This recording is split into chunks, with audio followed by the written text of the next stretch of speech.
Guys what if के season 2 का episode 2 आ चुका है जिसे मैं अब क्लिप के साथ एक्सप्लेन कर रहा हूँ। सीजन 2 की शुरुआत होती है और हम देखते हैं कि एलियन पोर्ट की तरफ जो कि अर्थ के अंदर आ रहा होता है और ह्यूमंस उसके ऊपर अटैक करना शुरू कर देते हैं, जहां पर पेगी कार्टर और हावर्ड स्टार्क उसके ऊपर अटैक करते हैं। हम देखते हैं ये पोर्ट क्रैश लैंड करता है न्यूयॉर्क में और हमें 1986 का समय दिखाया जाता है। हम देखते हैं कि पोर्ट में से एक बच्चा निकलता है जो कोई और नहीं बल्कि पीटर क्वेल होता है। आई होप आपने guardians of the Galaxy movie देखा होगा, जहां पर योंडू पीटर क्वेल को अगवा कर लेता है, लेकिन उसका दिल साफ था और वो उसके पीटर क्वेल के फादर के कहने पर, हालांकि उसने उसे अगवा जरूर किया था पर वह उसके इरादे जानता था, तो वह उसके पीटर क्वेल को उसके फादर के हवाले नहीं करता। पर इस वाला यूनिवर्स व्हाट इफ में दिखाया जाता कि क्या हो अगर वह पीटर को ईगो के हवाले कर दे। वो उसे सौंप देता है। ईगो पीटर को अपने फादर का पावर का यूज करना सिखाता है और यहाँ पर हम देख पा रहे थे कि पीटर अब अपना पावर यूज कर सकता था। पीटर भी एक सेलेस्टियस होता है, उसकी पावर इवोक हो चुकी थी। हमें अर्थ का सीन दिखाया जाता है। पेगी कार्टर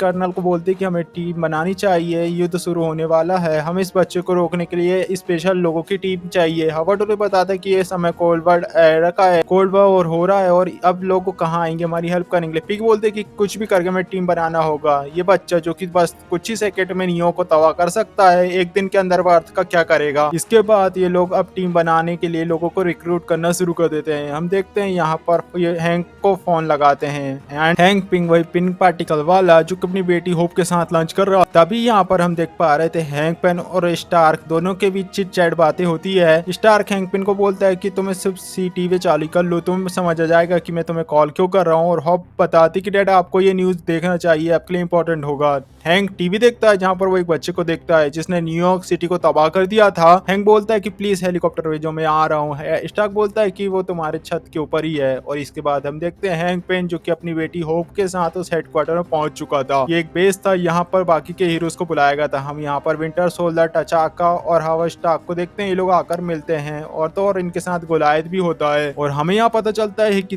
दरअसल हावर्ड स्टार्क को वो जो वाइब्रेनियम मिला था जिसकी हेल्प से उसने कैप्टन अमेरिका की सील को क्रिएट किया था। हावर्ड स्टार्क जो कि टचाका के डैड के साथ मिलकर पहले से काम कर रहे थे और इसके गिफ्ट के रूप में टचाका के डैड ने उसे ये शील्ड दी थी, ये गिफ्ट दिया था और उसे वो शील्ड बनाया गया था। फिर हम देखते हैं इन्होंने अब टीम क्रिएट कर ली थी और अब ये लोग निकल चुके थे पीटर को पकड़ने के लिए। देखते हैं पीटर को जो कि एक मेले में जाता है, उसने वहां पर अपने लिए रकून टॉय चूज किया था। वह उस मेले में घूम रहा होता है, झूले में घूम रहा होता है। फिर हम देखते हैं यहाँ पर आयंट मैन जो कि अपनी चींटियों की हेल्प से पीटर के ऊपर अटैक कर देता है और पीटर जो कि डर कर भागने लगता है। फिर वो एक मिरर वर्ल्ड में घुस चुका था, चारों तरफ मिरर थे और तभी यहाँ पर लेजर एक्टिवेट हो चुकी थी और यहाँ पर टचाका आकर उसे बोलता है कि बच्चे सरेंडर कर दो, ये बहुत अच्छा हुआ तुम्हारे लिए अगर तुम सरेंडर कर दो। और अब पीटर को गुस्से में आ चुका था क्योंकि उसका टेडी बॉय का सर कट चुका था और यहाँ पर एक बहुत बड़ा ब्लास्ट हो जाए, टचाका दूर चला जाता है और चटकर हम देखते हैं गोलायत ने भी अपनी साइज को बहुत बड़ा बना लिया था। वो पीटर को पकड़ने की कोशिश कर रहा था पर ऐसा पॉसिबल नहीं हो पा रहा था। उसका चैम्बर ब्लास्ट हो जाता है और हम देख पा रहे थे कि कैसे एक एक करके पीटर कोयल ने उनकी बैंड बजाना शुरू कर दिया था। भाई ब्लैक पैंथर जो बाकी की टीम से डिस्कस करता है कि क्या क्या तुम्हारे पास कोई प्लान है, जहाँ पर एंटमैन बोलता है कि नहीं यार अभी तो हमें यहाँ से खिसकना चाहिए, नहीं तो बच्चा हमारी बाट लगा देगा और हमारी इज्जत नहीं रहेगी। और ये लोग वहां से लौटने लगते हैं पर पीटर जो कि अब गुस्से में आ चुका था, ये लोगों ने उसे पूरे मेले वाले प्रोग्राम का तबाह कर दिया था, उसे एंजॉय नहीं करने दिया, वो उन्हें इनके स्पेसशिप को जाने नहीं देता। और फिर यहाँ पर बिजली कड़कती है और एंट्री लेता है थॉर जो कि एक ही व्यूनर के वॉर पीटर के ऊपर करता है। पीटर इसमें बेहोश हो चुका था। फिर सीन शिफ्ट होता है और हम देखते हैं पीटर को एक जेल में कैद कर दिया गया था। ये जेल वैसे ही थी जैसे कि लोकी को कैद किया गया था मार्वल के मेन यूनिवर्स में। थॉर बताता है कि दरअसल अथर इसके अलावा जो कि 9 रेल्म्स हैं उनमें सब मारे, बाकी के 8 रेल्म्स खत्म हो चुकी है और जहां जहां पर ये बच्चा गया वहां पर सब नष्ट हो, इन सब पे नष्ट हुआ ये बीज के कारण। और ये बीज जिसे मैंने मसूरी ने लाया है जिससे ये अर्थ तबाह होने वाली थी, इसी कारण मैं यहाँ पर आने में लेट हुआ। वह उसी बीज को दिखाता है जो कि पूरे के पूरे प्लेनेट में घेर कर उसे कब्जा कर लेता है। इसी के जरिए ईको को पावर मिलती है। हम देखते हैं ईको जो कि पीटर से कॉन्टेक्ट करने का ट्राई कर रहा था पर वो उससे कॉन्टेक्ट नहीं कर पा रहा था, किसकी स्पेसशिप तबाह हो चुकी थी। और हम देखते हैं होप को जो कि गाना सुनते हुए उस चेंबर के पास पहुंच चुकी थी। यहाँ पर पीटर होता है, होप यहाँ पर आने में उसे काफी ज्यादा ईज हो रहा था क्योंकि उसके पास हैंग का कार्ड था और वह उसका यूज करते हुए हर एक गेट को खोलते हुए वहां पर पहुंच जाती है। अब जैसे ही होप वहाँ पर पीटर को देखती है, उससे बातें करती है और उसे गाना गाने के लिए कहती है उसके साथ। पीटर उसे बताता है कि हालांकि उसे गाना सुनना पसंद है पर उसके पास कुछ ऐसा उपकरण नहीं है जो कि उसकी माँ की आखिरी निशानी होगा। होप उसे बताता है कि जो प्लेयर है उसकी माँ की आखिरी निशानी है और हम देख पा रहे थे यहाँ पर ये दोनों काफी अच्छी बातें करते हैं। ये दोनों दोस्त बन चुके थे। पीटर होप को बताता है कि दरअसल वो अपने घर जाना चाहता है और तो और वो अपने फादर को लाइक भी नहीं करता। उसके फादर तो तबाही करते हैं, पूरे प्लान को उड़ा देते हैं। हम देख पा रहे थे होप को अब पीटर अच्छा लगने लगा था। होप पीटर की हेल्प करती है उसे भागने के लिए। उस जेल को बाहर बिम पार्टिकल की हेल्प से छोटा बनाकर उसे हाथ पकड़कर बाहर निकाल कर पीटर को आजाद कर देती है और उसे अपना MP3 प्लेयर भी देती है। उसे कहती है कि तुम अपने घर चले जाओ मसूरी।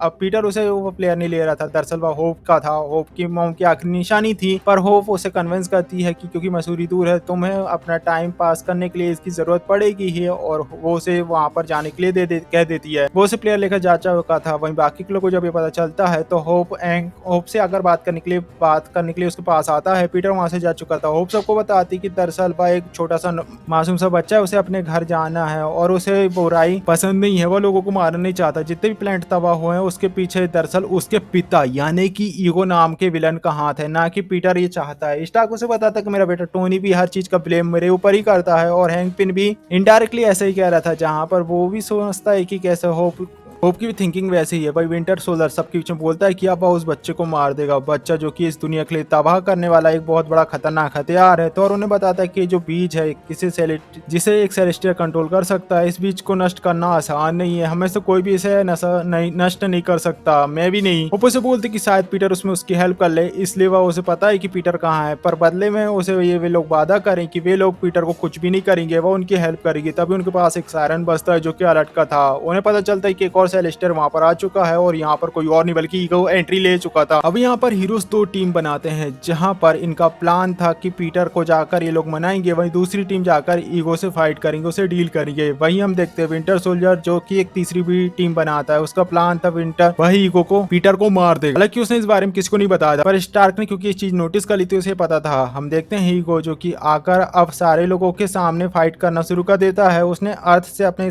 कई सारे क्लोन क्रिएट करा और अब अपनी आर्मी बना ली। यहाँ पर फाइट होना शुरू हो चुकी थी और देखते ही देखते थॉर जो कि एक ही झटके में कई सारे क्लोन को मार देता है। गोलायत ने अपने साइड को बढ़ा लिया और सबको शुरू कर दिया था। ब्लैक फाउंडर भी सबको उड़ाते जा रहा था, आर्मी भी सबको बुलेट से उड़ाती जा रही थी, पर ये लोग अब कई सारी संख्या में बढ़ने लगे थे। और हम देखते विंटर सोल्जर जिसने पीटर को एम करके रखा हुआ था उसे मारने वाला था, पर स्टार्क तभी बीच में आ चुका था। वो उसे बोलता है कि प्लीज भाई ऐसा मत कर स्टीव रोजर, अगर तुम्हारा दोस्त अगर जिंदा होता तो वो भी ऐसा नहीं चाहता। मैं जानता हूँ कि तुम्हारे अंदर अभी भी बाकी 5 जिंदा है जो बच्चे को नहीं मारना चाहता। फिर वो उसे अपना होल्ड करता है, थोड़ा मारने के लिए थोड़ा सा टाइम लेता है। हम देखते हैं हैंक जो कि पीटर से बात करने के लिए गया था, वो उसे मनाना शुरू करता है। वो उसे समझाता है कि जिस अकेलेपन से जूझते हुए तुम यहाँ पर आए तो मैं भी अकेला हूँ, मैंने अपनी वाइफ को खो दिया है, और होप जो कि अब तुम्हारी दोस्त बन चुकी है उसने भी अपनी माँ को खो दिया है। वो तुम्हारे दर्द को बहुत अच्छे से महसूस कर सकती है, पर इस अकेलेपन में तुमने अपने आप को खो दिया तो हमेशा ही दर्द में रहोगे। प्लीज हमारे साथ रहो, हम एक परिवार बनकर रहेंगे, तुम्हें परिवार की सुख मिले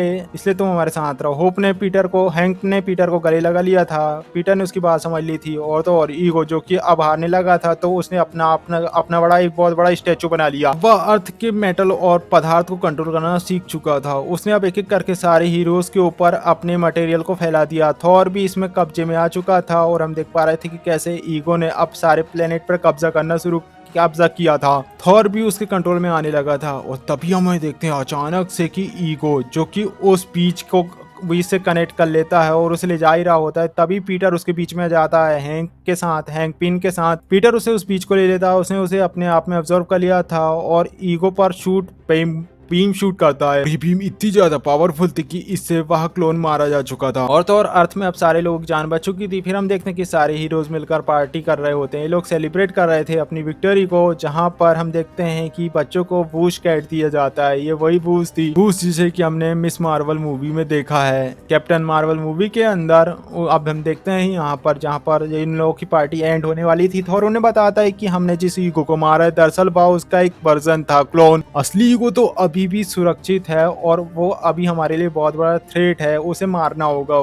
तभी हम बाकी प्लेनेट्स को बचा पाएंगे। तब पूरी टीम बोलते हैं हैंक भी और स्टार्क भी कि हम तुम्हारे साथ है, तुम अकेले नहीं हो। और हम देखते हैं यहाँ पर एक नई टीम बन चुकी थी जो कि इको को किल करने के लिए जा रही होती है। इसी के साथ इस एपिसोड की यहाँ पर समाप्ति होती है। इसकी आगे कहानी हम अगले एपिसोड में देखेंगे। गाइस एपिसोड की क्या बात करूं, काफी ज्यादा इंटरेस्टिंग था। हमने एक नए साइट को देखा कि क्या हो अगर पीटर क्विल को योंडू ईगो के हवाले कर देता, क्योंकि एक सस्पेंस था हमेशा ही। रियल टाइम लाइन में तो योंडू ने पीटर क्विल को अपने पास ही रख लिया था। सो गाइस मिलते हैं नेक्स्ट वीडियो के साथ, नेक्स्ट एपिसोड के साथ। तब तक के लिए बाय। इसके पहले वाला एपिसोड आपको राइट साइड में मिल जाएगा, वहीं इसका अपकमिंग एपिसोड या इसके बाद वाला एपिसोड आपको लेफ्ट साइड में मिल जाएगा। वहीं इस सीरीज की पूरी प्लेलिस्ट आपको राइट साइड में डाउन में मिल जाएगी। मिलते हैं नेक्स्ट एपिसोड में, तब तक के लिए बाय।